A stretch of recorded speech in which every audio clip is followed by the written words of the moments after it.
So much for consistency, am I right? Anyway, so I have been reading War of the Worlds by H.G. Wells. I probably got that name wrong. But it's kind of interesting to think about how kind of ahead of his time he was, because he wrote that shit in like 1870 or some shit. I might be off by a couple decades or so.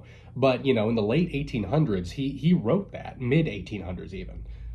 And it really makes you think, like, you know, it was at a time where people probably weren't even thinking about sci-fi in that way, you know, and he even talks about how in the book, how like people hear about Martians and they think it's going to be humanoids that are similar to us in physiology, maybe a little different, maybe with like slightly different skin and pointy ears or something. But, you know, in reality, they're these like fucked up mollusk creatures. They're like brains with tentacles and stuff. And, you know, and they have completely different sociology, completely different physiology, and stuff like that. And he even goes so far as to do some speculative evolution, explaining how the Martians might have evolved.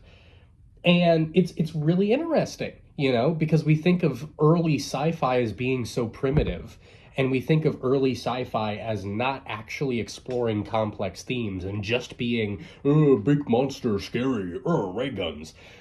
And in and in part it is that, but it also manages to explore some surprisingly complex themes. Um, that's pretty crazy. Pretty crazy to think about. Go read it if you haven't. War of the Worlds, H.G. Wells, niche undercover thing. You know, I wouldn't be surprised if you haven't heard of it before. Um, Another thing I was thinking about today was the advantages and disadvantages of different art forms.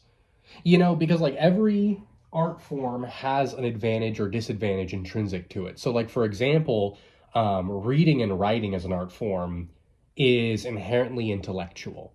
Um, so it takes time to consume. That's the downfall of reading, is that in order to read, you have to be patient. You have to have a basic level of minimum level of knowledge, and you have to be able to, you know, sit down and focus, which is difficult to do for a lot of people, myself included, which is funny because I'm a writer. Um, so then you start to think about other mediums of art. Um, Painting, the biggest issue with visual mediums of art is that they require you to be able to see. Um, so if you're blind, you're kind of shit out of luck with most painting. That's not entirely true. There are blind painters, but like in order to consume it as an art medium, you have to be able to see it. You're limited to that one sense in order to enjoy it and appraise it. Um, Cooking, an advantage of cooking as an art form is it is not a translation. Every other art form is a translation of the artist's mind state and thoughts into a form of art. Cooking is the one thing where it is an experience, not a translation.